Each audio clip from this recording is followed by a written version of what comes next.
Building a PC is a series of decisions. You know not to cheap out on your processor or your graphics card, and many of you choose not to cheap out on your case. But that leaves a couple of components that often get overlooked. And today I wanted to actually take a look at one of those components, specifically RAM.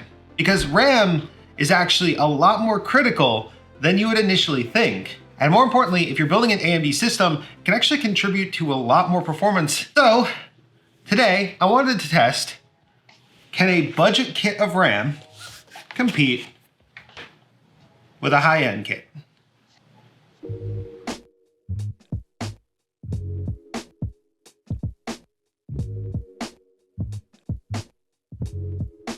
Hello and welcome. My name is Wolfie and you are watching GreaterThanPie. So this investigation took me to places that I really did not expect. My hypothesis going into this was that both of these kits running at the same speed, at the same cast latency, at the same capacity, both in dual channel would be, well, equal. Let's just say they're not.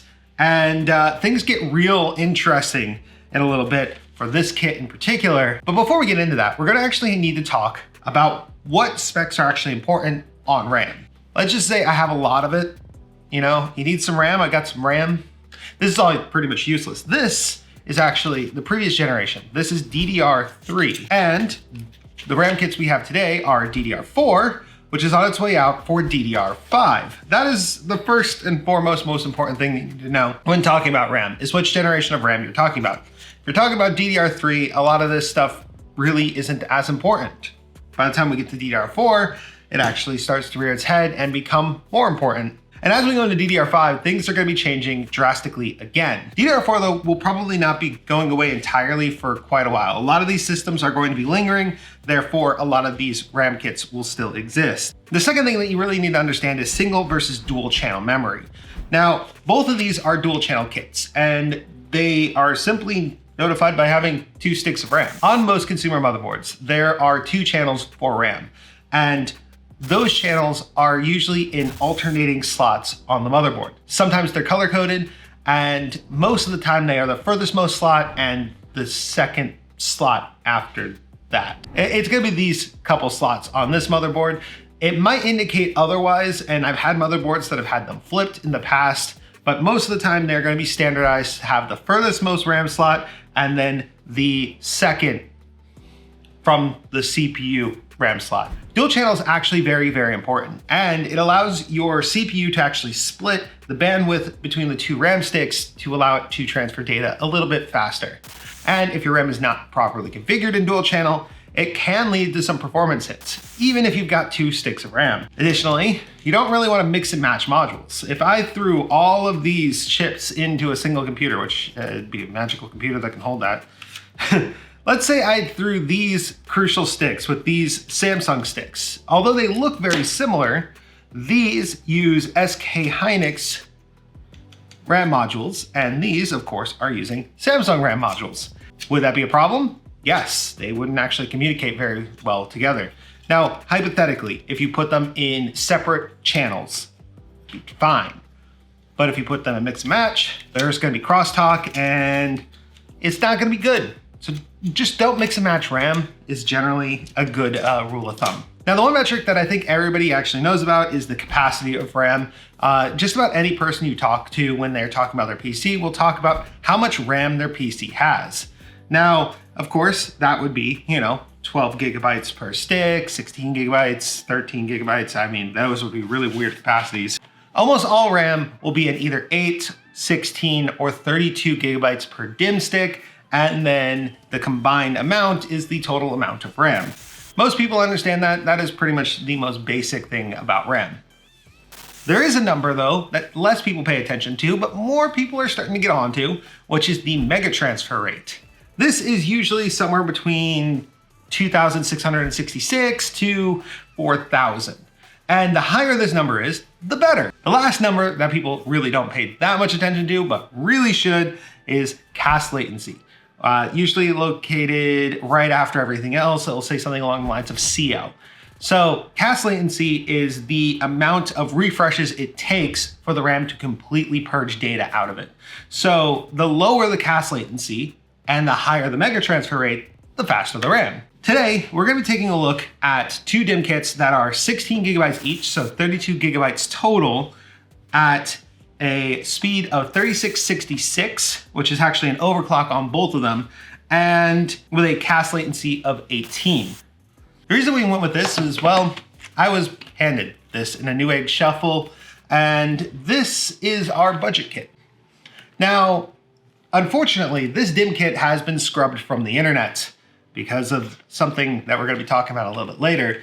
But this kit could have been had for around $80 to $90, which for 32 gigabytes and 3600 speed isn't bad, but let's just say it wasn't originally marketed that way. For our expensive kit, we have Trident Z Neos. These are AMD certified, and well, let's just say Trident Zs are some of the most popular RAM for a reason. Very good build quality, very good RGB, and very good overclocking. Both of these RAM kits were installed in the exact same system. They were installed on a system that has a Ryzen 5800X with an AMD RX 6800 XT. There is a 850 watt power supply supplying the juice to everything, an X570 Asrock Tichi Razer Edition motherboard, and all of them are going to be loading games off of a SSHD combination, which is a WD black hard drive. Now, I did believe by having identical kits, we should have everything within a margin of error. And, well, things didn't work out that way. So remember how I said that there was a bit of a problem with this DIMM kit? Well, the Blade by OLOY was actually advertised as a 4000 mega transfer DIMM kit. And when I purchased it through the Newegg Shuffle, that was plastered all over the advertisements. The issue is that kit never ran at that speed. Best I could run it at was 3800 mega transfers per second.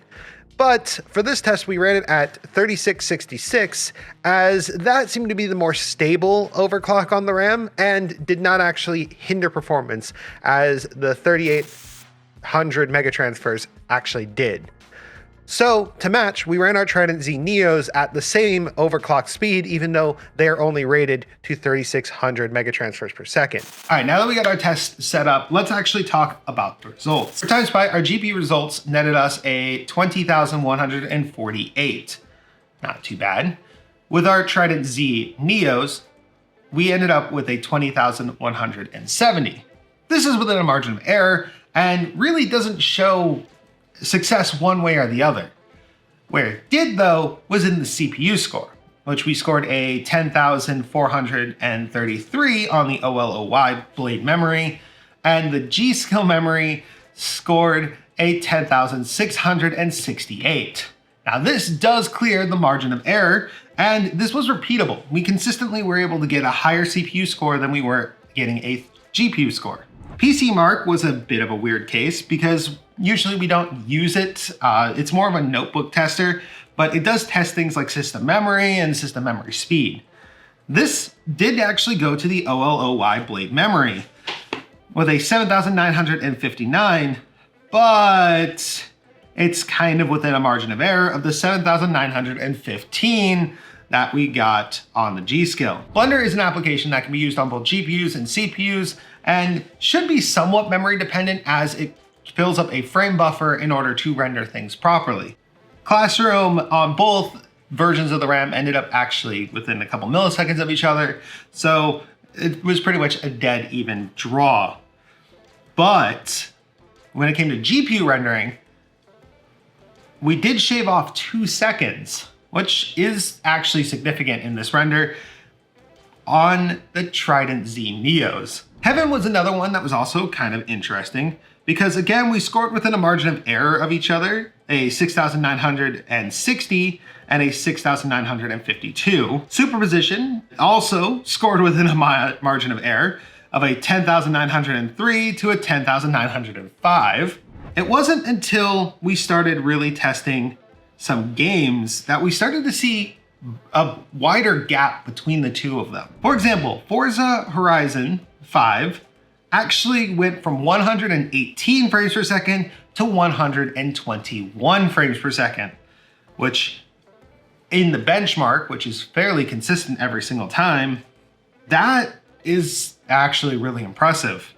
Borderlands 3, though, didn't see a change one way or the other in either frame times or frame rates. Cyberpunk 2077, on the other hand, did see an increase in frames in the benchmark as well, which it went from 126 to 128 frames per second. Now, we did test these in what's considered a best case scenario. We actually cleared out any programs that were inside the RAM that could be causing additional issues by using Razer Game Booster.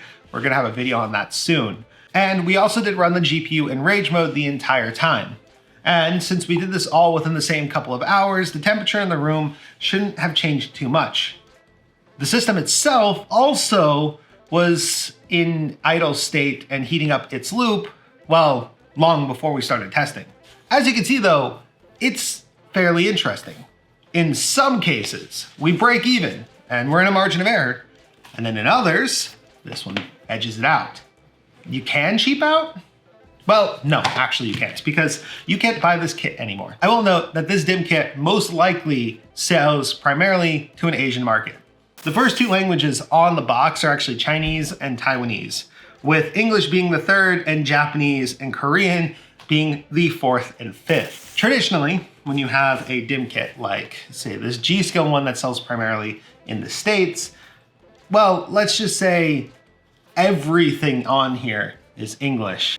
But this marketing and this box are specific to an English market, where this one obviously is an international market, and that probably is why, if any, there may have been a miscommunication between OLOY, Newegg, Amazon, and everybody else who was selling this DIMM kit. But the shady thing is the fact that it's been scrubbed from the internet. I wouldn't even be able to get to its listing if it weren't for the fact that I had already purchased it once before. That's right, it's gone. They've replaced it with the Blade RGB edition, which is just as cheap. But the speeds are a lot more reasonable and are probably very accurate. Not to mention the cost of the RAM has gone up since they've added RGB. For the just white version, you can actually get it for the same price as this one. But if you wanted to buy, say, the full RGB version, you're looking at $118. And at that point, these for $120, well, they're just worth it. Additionally, I haven't tried to overclock this further. For the sake of comparison, I kept these as close as possible. But there was one error in my testing. And that one error was I actually ran 3D Mark with the Trident Cs at 3600 speed. And they still beat out the Blade memory. With the overclock, it does do slightly better, but I wanted to keep that data point in there just because it was fascinating to me. And on the note of build quality, well, the Trident Zs have a full aluminum side plate on either side. Those are used as heat spreaders, and it has an RGB diffuser on the top, which looks pretty. The OLOY blades do have a metal shroud around them. Nice black PCB. It does have a plastic piece at the top, which is kind of, but at the same time, so does that. Over the time that I've had it though, it has tarnished a lot over here. I didn't even notice how much of this has flaked off over the years. Yeah, I've only had this kit for about a year, and the top of that doesn't look very good. It came with a microfiber cloth, by the way, just so that you could clean it once you get your fingerprints all over it, because it is a piano finish DIMM kit. So then let's answer the question that we started with. Should you cheap out on your RAM? And I think that that is really a person by person choice. Honestly, G.Skill's pricing being around $120 for this kit and OLOY's new pricing being around $111 means that I would pick the G.Skill kit every single time. OLOY did make a decent kit here. If it was marketed correctly, I highly doubt that I would have such a negative disposition towards it. But because of that mismarketing, I have a very unusual distrust of this company now that will probably only go away after a couple generations of them refining things and making things better. On the other hand, G.Skill is a company that's been around for a while, will be around for a while, and honestly, when it has a lifetime warranty attached to it, as opposed to OLOY, which the only thing on the box is find the manual online. I don't know, when it comes to memory, I almost feel like it's worth it just to spend a little bit of extra. Now, if you're talking about, I don't know, something like Dom Platts, well, that's yet to be seen. And if you buy more expensive RAM, there is those variables that we talked about earlier that you are gonna have to pay attention to. Lower cache latency, higher speeds, more expensive RAM could be a good thing. But we have yet to fully overclock this. We haven't really tested how high we can overclock this. And if we can overclock this more, well, it's going to blow the blade out of the water even more. At its speed that it's matched to, it's already doing better than the blade. So yeah, I would say don't cheap out on your RAM unless it's something that you really need to cut out of the budget. But that's where we're gonna end today, guys. Thank you so much for watching. If you enjoyed watching this video, you can consider giving it a like, maybe subscribing. I do content like this all the time, and I will see you in the next video. Wolfie,